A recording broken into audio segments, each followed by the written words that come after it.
கடலலை கொஞ்சும் திருச்செந்தூரில் விஸ்வரூபமே வேலையா பழமுதி சோலை அறுபடை வீடும் புண்ணிய தரிசனம் முருகையா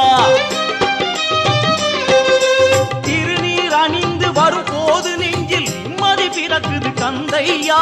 சுகனே சிவனார் மகனே உன்னை பாட பாட சுகமாகுதையா வேல் முருகா அரோகரா மலை வெயில்